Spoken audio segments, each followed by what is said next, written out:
ठीक है, अपन लोग आज क्या पढ़ेंगे, मेगालोब्लास्टिक एनीमिया। मेगालोब्लास्टिक एनीमिया क्या होती है, ठीक है। मेगालो का मतलब क्या होगा, लार्ज, और ब्लास्टिक का मतलब क्या होता है, इनमेच्योर सेल। मतलब जो हमारे आरबीसी होती है वो क्या हो जाएगी, उसका साइज बढ़ जाएगा और इनमेच्योर हमारे ब्लड सर्कुलेशन में सर्कुलेट होने लगती है।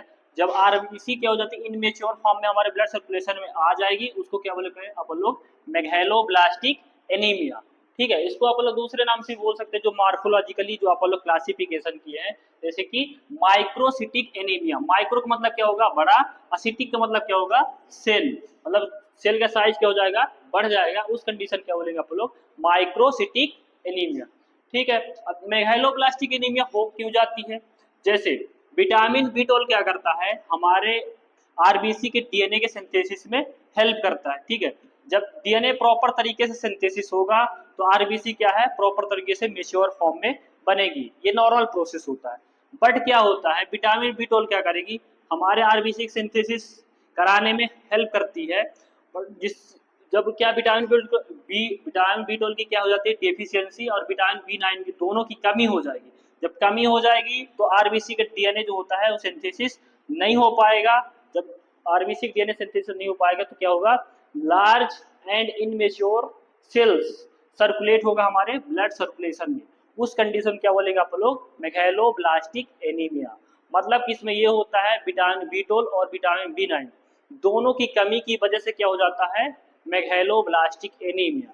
विटामिन बी12 क्या करते हैं, हमारे जो आरबीसी है, आरबीसी को डीएनए को सिंथेसिस कराने में हेल्प करता है।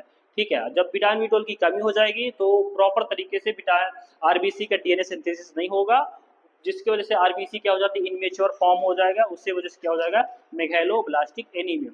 क्यों कमी हो जाती है, विटामिन बी12 की डेफिशिएंसी क्यों हो जाती है, जैसे अपन लोग विटामिन बी12 खाते हैं तो क्या कहते हैं, अपन माउथ से स्टार्ट करते हैं, वहां पास सिलेवरी ग्लैंड होती है, सिलेवरी ग्लैंड क्या रिलीज करती है, आर प्रोटीन।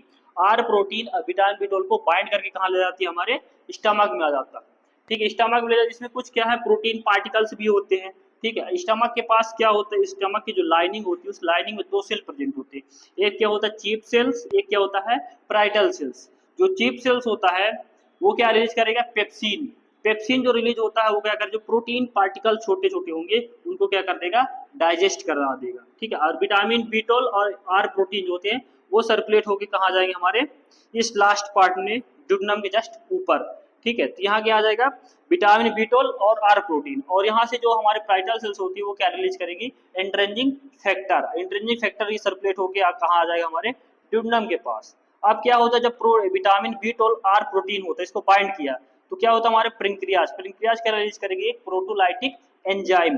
वो प्रोटीलाइटिक एंजाइम क्या करेगी, जो विटामिन बी12 के साथ आर प्रोटीन है उसको क्या कर देगी, यहाँ पास से डिजोल्व कर देगी, तो यहाँ विटामिन बी12 सिंगल हो जाएगा। तो सिंगल हो जाएगा तो विटामिन इंट्रेंजिक फैक्टर जो है वो विटामिन बी12 का क्या करेगी, बाइंड करेगी, बाइंड करके कहाँ ले जाएगी, हमारे इलियम में ले जाएगी, और इलियम में क्या हो जाएगा, विटामिन बी12 का एब्जॉर्बेशन हो जाएगा। जब एब्जॉर्बेशन होगा तो कहाँ जाएगा, हमारे बोन मैरो, बोन मैरो में आरबीसी के डीएनए सिंथेसिस में हेल्प कराता है। बट क्या हो जाता है, कभी कभी जो इंट्रिंसिक फैक्टर होता है इसके खिलाफ क्या हो जाती है, ऑटो एंटीबॉडी बन जाती है, जिसकी वजह से क्या हो जाता है, इसका प्रॉपर तरीके से फंक्शन नहीं कर पाता, विटामिन बी12 के एब्जॉर्बेशन में हेल्प नहीं कर पाता, जिसकी वजह से क्या होगी, हमारे बॉडी के अंदर विटामिन बी12 का एब्जॉर्बेशन नहीं होगा।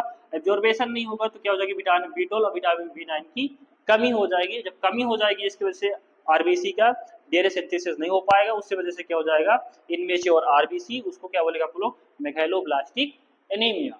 अगर जब इसमें दोनों की कमी हो रही है तो क्या बोलेगा आप लोग, मेगालोब्लास्टिक एनीमिया। अगर सिंगल विटामिन बी12 की डेफिशिएंसी हो रही है, ठीक है, इंट्रिंसिक फैक्टर में क्या है, ऑटोइम्यून एंटीबॉडी की वजह से ये डिस्ट्रॉय हो जाता है, ये फंक्शन नहीं कर पाता, उसको क्या बोलेगा आप लोग, जब विटामिन बी12 का एब्जॉर्बेशन नहीं होगा उसको क्या बोलेगा आप लोग, परनीशियस एनीमिया।